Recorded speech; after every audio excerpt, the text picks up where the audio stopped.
नमस्कार, स्वागत है आपका बिहार समाचार में। 8वां वेतन आयोग लागू होने वाला है। जितने भी सरकारी कर्मचारी हैं जो सरकारी नौकरी करते हैं उनका वेतन लगभग दोगुना होने वाला है। तो वहीं जीतन राम मांझी की बात है, आखिरकार मुख्यमंत्री जी मान गए हैं। बिहार में शराबबंदी कानून खत्म होने वाला है। बिहार में जमीन सर्वे हो रहा है। जमीन सर्वे के दौरान अब खून खराबा शुरू हो गया। तो वहीं जमीन सर्वे को लेकर बड़ी खबर है। साथ ही आपकी बेटी यदि ग्रेजुएशन कर लिए हैं तो मुबारक हो, 50,000 रुपया सरकार भेज रही है। तो आज बिहार और देश की बड़ी खबरों पर बात करेंगे। इससे पहले आपसे एक छोटी सी अनुरोध है, कृपया वीडियो को एक प्यारा सा लाइक अवश्य कर दीजिएगा। आपका लाइक करना ही हमारी मेहनत का फल होता है।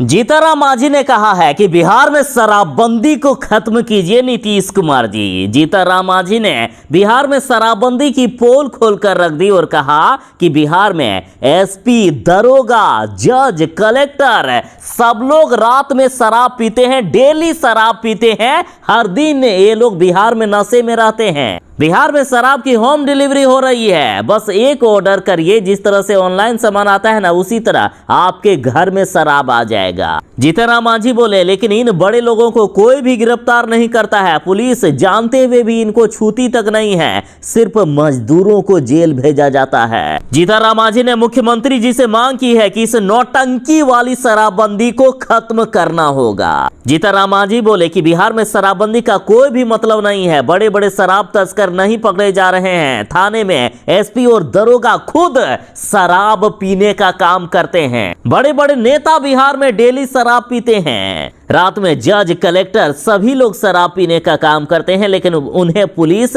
गिरफ्तार नहीं करती है। सिर्फ मेहनत और मजदूरी करने वाले मजदूर पांव भर यदि शराब भी पी ले तो उनको सालों भर के लिए जेल भेज दिया जाता है। और ये लोग रोज कमाने खाने वाले लोग हैं। इनको जेल भेज देने से ये घर का कमाऊ सदस्य हैं, पूरा परिवार तबाह हो जाता है। जीतन राम मांझी बोले कि शराबबंदी की आड़ में गरीबों को सताया जा रहा है। जीतन राम मांझी ने फिर से बिहार में नीतीश कुमार जी को शराबबंदी खत्म करने के बारे में कहा। जीतन राम मांझी ने सलाह दी है कि नीतीश कुमार जी जल्द से जल्द शराबबंदी खत्म कीजिए, वरना इस बार के विधानसभा चुनाव में कोई आपको एक वोट तक नहीं देगा। इतना ही नहीं, जीतन राम मांझी ने जनता से भी कह दिया है कि जो भी पार्टी दारू और ताड़ी से बैन हटाएगा उसी को वोट दीजिएगा, वरना वोट मत दीजिएगा। यदि नीतीश कुमार भी दारू से बैन नहीं हटाते हैं तो वोट मत देना नीतीश कुमार जी को। जीतन राम मांझी बोले कि इस बारे में उनकी पूरी पार्टी घूम घूम कर लोगों को बताएंगे, गरीबों को बताएंगे कि जो पार्टी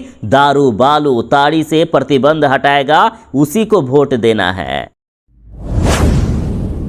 सभी सरकारी कर्मचारियों के वेतन दोगुने होने वाले हैं। जरा तैयार हो जाइए, आपके लिए बड़ी खुशखबरी है। आपको अभी जितना वेतन मिल रहा है उससे दोगुना वेतन मिलने वाला है। फाइल तैयार हो गई है, कर्मचारियों को मिलने वाला है बड़ा तोहफा। देखिए, पेंशन के बाद अब 8वें वेतन आयोग को लेकर चर्चाएं शुरू हो गई है। 8वां वेतन आयोग लागू होने वाला है। खबर आ गई है कि 8वें वेतन आयोग का गठन 2025 में किया जा सकता है, जिसकी सिफारिशें 2026 से लागू होने की संभावना है, क्योंकि 7वें वेतन आयोग की सिफारिशें 2016 में लागू की गई थी। हर एक 10 वर्ष में नया वेतन आयोग लागू किया जाता है। हालांकि कुछ ही महीनों में यानी 2025 में ही आपको पता चल जाएगा कि आपके वेतन में कितनी बढ़ोतरी होगी। हालांकि अभी मोटा मोटी समझ लीजिए, जैसे कि अभी लेवल 1 का वेतन है जो कि 1800 ग्रेड पे है, इनको लगभग 18,000 रुपए मिलते हैं, जो कि 8वां वेतन लागू होने से 34,560 रुपया हो जाएगा, यानी लगभग डबल हो जाएगा वेतन।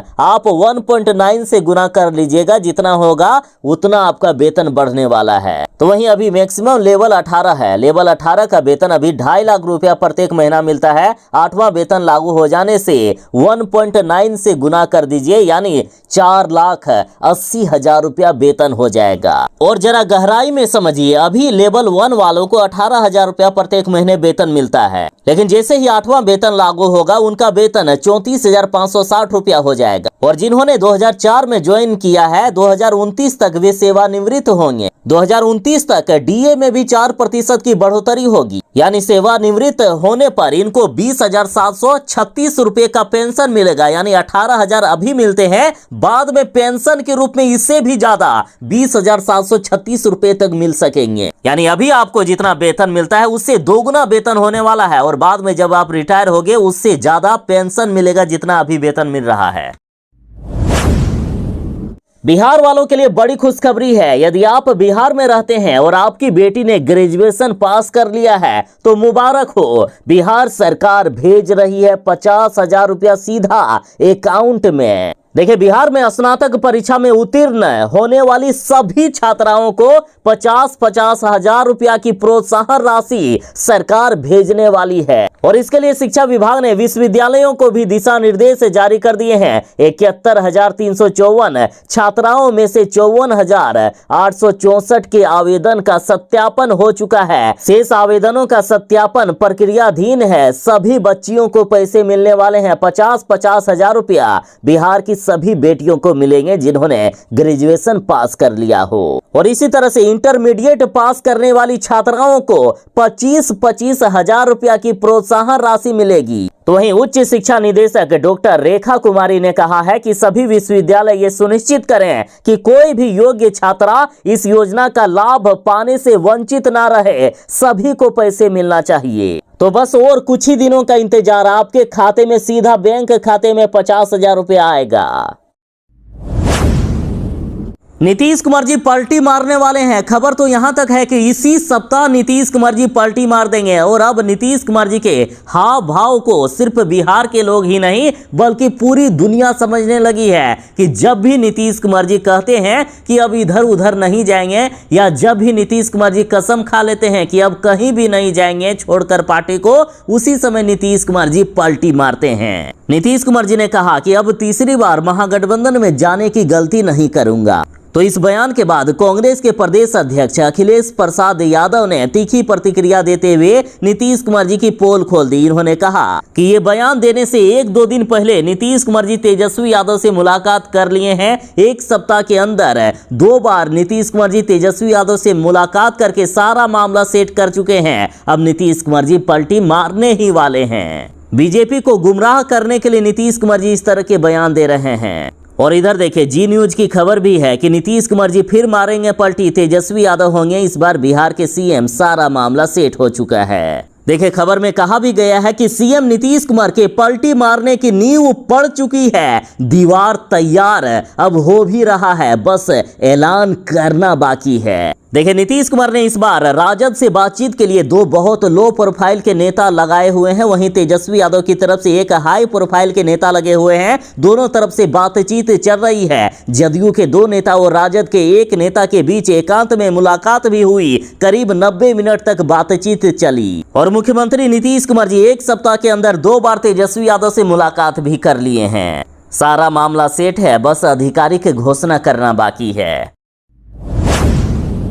बिहार में जमीन सर्वे का कार्य जारी है। कई लोगों के वंशावली नहीं बन रहे हैं। वंशावली बनाने के नाम पर जो दलाल हैं, जो ठग हैं, लोगों से 5 से 10 हजार रुपया तक ठग रहे हैं। इस बारे में कल ही हमने बात की थी और कमेंट में कई लोग कह रहे हैं कि हमारे पड़ोसी से तो 50,000 रुपया तक ले लिया गया। कोई कह रहे हैं कि 31,000 रुपया लिया गया है। तो वंशावली यदि डिजिटल तरह से नहीं बन रहा है तो घबराने की कोई जरूरत नहीं है। आप सादे कागज पर भी वंशावली बना सकते हैं जो पूरी तरीके से मान्य होगा। जरा खबर देखिए। बिहार सरकार जमीन सर्वे इसलिए करा रही है ताकि आपको फायदा हो, ना कि नुकसान कराने के लिए। देखिए, भूमि सर्वेक्षण पर राजस्व एवं भूमि सुधार मंत्री दिलीप जायसवाल ने लोगों से अपील की है कि वे घबराए नहीं। वहीं वंशावली को लेकर फैली भ्रमतियां पर ध्यान ना दे। इन्होंने कहा कि वंशावली आपको खुद बनानी है। किसी भी व्यक्ति को कार्यालय जाने की जरूरत नहीं है, ना ही कहीं भी सत्यापन करने की जरूरत है। वे सादे कागज पर वंशावली बनाकर स्व घोषणा के साथ यानी अपना सिग्नेचर करके संलग्न कर दीजिए। ये पूरी तरीके से मान्य है। कागजात अधूरे भी स्व घोषणा अवश्य करें, यानी पूरा कागजात नहीं भी है लेकिन स्व घोषणा कीजिएगा, मान्य हो जाएगा। इसके लिए विभाग ने अभी तक कोई अंतिम तारीख भी निर्धारित नहीं की है। मंत्री जी ने कहा है कि भूमि सर्वे के लिए लगान रसीद का ऑनलाइन या अद्यतन होना जरूरी नहीं है। पूरी तरीके से जो ऑफलाइन रसीद पहले कटती थी वो भी मान्य होगा। भूमि सर्वेक्षण को लेकर लोगों को चिंतित होने की आवश्यकता नहीं है। विभाग रेतों की समस्या के समाधान के लिए तत्पर है।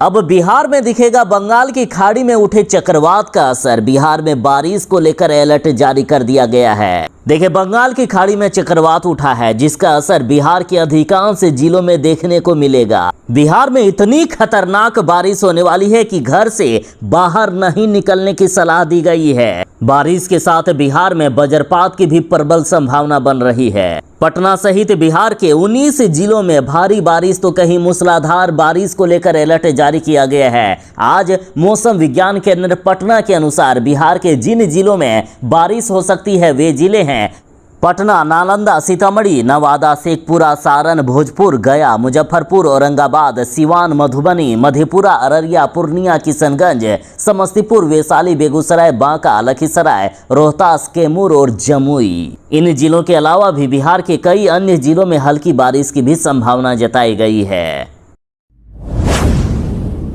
अब देश में ट्रेन हादसा होना एक आम बात सी हो गई है। अब देखिए, चलते चलते 2 हिस्सों में बंट गई मगध एक्सप्रेस। लोको पायलट की समझदारी से बड़ा रेल हादसा टला, वरना कई लोगों की जान जा सकती थी। आप ऐसे नहीं समझ पाओगे। आप इमेजिन करिए कि आप उसी ट्रेन में हो जिस ट्रेन के 2 टुकड़े हो जाते हो चलते चलते पटरी पर। सोचिए, यदि अचानक से आपको पता चलेगा कि आप जिस बोगी पर हो वो बोगी कटकर इंजन से अलग हो गई है, इंजन आगे चली गई है और आपकी बोगी जो जिस पर आप बैठे हो वो पटरी पर 50 किलोमीटर प्रति घंटे की रफ्तार से दौड़ रही है बिना इंजन के, तो अब एहसास हो गया होगा कि आखिर पैसेंजरों की क्या स्थिति होगी। देखिए, बिहार के बक्सर में चलती ट्रेन 2 भागों में बट गई। देखिए, टूनीगंज रेलवे स्टेशन पर मगध एक्सप्रेस के 2 हिस्से हो गए। कहा जा रहा है कि कपलिंग टूटने से 2 हिस्से में बट गई थी ट्रेन। हालांकि किसी तरह का कोई भी नुकसान नहीं हुआ है। लोको पायलट की समझदारी से ये बड़ा ट्रेन हादसा होते होते बच गया। तो रेलवे वालों जरा ध्यान दीजिएगा, यदि ऐसी ही हालात हुई तो एक दिन ऐसा भी आएगा जब ट्रेन पर आपको सवारी ढूंढना पड़ेगा, कोई कदम ही नहीं रखेगा इन ट्रेनों पर। आज ऐसी हालात हो गई है कि लोग ट्रेन पर कदम रखने से पहले डरते हैं कि पता नहीं ये हमारी आखिरी यात्रा तो नहीं है। और ऐसा हो रहा है रेल मंत्री की लापरवाही के कारण और रेलवे के अधिकारियों की जो अभी नासमझी है या लापरवाही कहिए या इनकी लोगों की जान से खेलने की आदत कहिए, जो भी कहिएगा। और यदि ऐसा नहीं है तो अभी तक जो ट्रेन हादसे लगातार हो रहे हैं उनमें कमी आना चाहिए, लेकिन लगातार ट्रेन हादसों की संख्या बढ़ती ही जा रही है। बिहार में जमीन से जुड़े झगड़े हमेशा होते ही रहते हैं। नीतीश कुमार जी इन झगड़ों को शांत कराने के लिए बिहार में जमीन का सर्वे करा रहे हैं। हालांकि इससे जमीन का झगड़ा कम होगा या और भी हालात बिगड़ेंगे, ये वक्त ही बताएगा। फिलहाल देखिए, बड़ी खबर है कि जमीन सर्वे में शुरू हो गया है खून खराबा। वंशावली बनाने गांव आए व्यक्ति को मारकर फेंक दिया गया है। परिजनों ने कहा है कि पट्टीदारों ने इनको मारा। बिहार में जिसका डर था कि जमीन सर्वे शुरू होते ही कहीं लड़ाई झगड़ा खून खराबा तो नहीं शुरू हो जाएगा, और अब वही हो रहा है। देखिए, बिहार के जहानाबाद में जमीन सर्वे के लिए वंशावली बनवाने गांव आए व्यक्ति की संदेहास्पद स्थिति में मौत हो गई है। मृतक के परिवार के लोग कह रहे हैं कि पहले ही धमकी मिली थी कि वंशावली सही से बनवाना, नहीं तो मारकर फेंक देंगे। मामला जहानाबाद के कल्पा थाना क्षेत्र के धर्मपुर गांव की है, जहां 55 साल के अशोक सिंह को मारकर फेंक दिया गया। बिहार में अपराधियों के हौसले इतने बुलंद हो गए हैं, इस कदर बिहार में अपराधी बेलगाम हो गए कि कभी भी किसी की भी दिन दहाड़े हत्या कर दी जा रही है। और अब देखिए, राजधानी पटना से बड़ी खबर है। बाढ़ में महिला की दुष्कर्म के बाद बेरहमी से हत्या कर दी गई। खेत में खून से लथपथ मिली लाश। पटना जिले के बाढ़ अनुमंडल अंतर्गत यथमल गोला थाना क्षेत्र के नीरपुर गांव के पास महिला का खून से लथपथ शव मिलने के बाद इलाके में हलचल सी मच गई है। चारों तरफ कोहराम मच गया है। सुबह सोच के लिए खेत जा रहे ग्रामीणों ने महिला का शव देखा जो खून से लथपथ था। अब बताइए, बिहार में इस तरह दिन दहाड़े अपराध हो रहे हैं, सरकार हाथ पर हाथ धरी हुई है। नीतीश कुमार जी, आप अपनी कुर्सी बचाने के लिए कभी लालू यादव के साथ तो कभी बीजेपी के साथ पलटी मारते रहिएगा, लेकिन यहाँ बिहार वाले मर रहे हैं, ये दिख नहीं रहा है क्या? ये बिहार है, यहाँ कुछ भी हो सकता है और गली गली में झोला छाप डॉक्टर भरे पड़े हैं। अतः आप भी जरा सावधान हो जाइए। पहले ये खबर देखिए। यूट्यूब पर देखकर कर दिया पथरी का ऑपरेशन, पटना ले जाने के दौरान हो गई किशोर की मौत।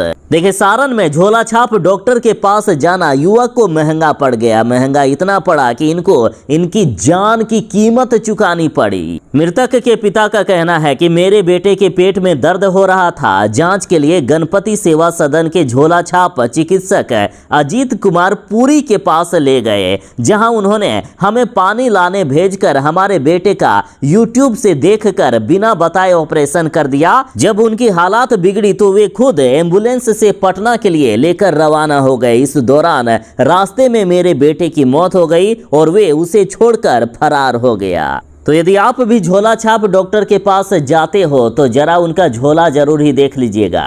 हो सकता है कि उन्होंने झोले में मौत का सामान भरकर रखा हो।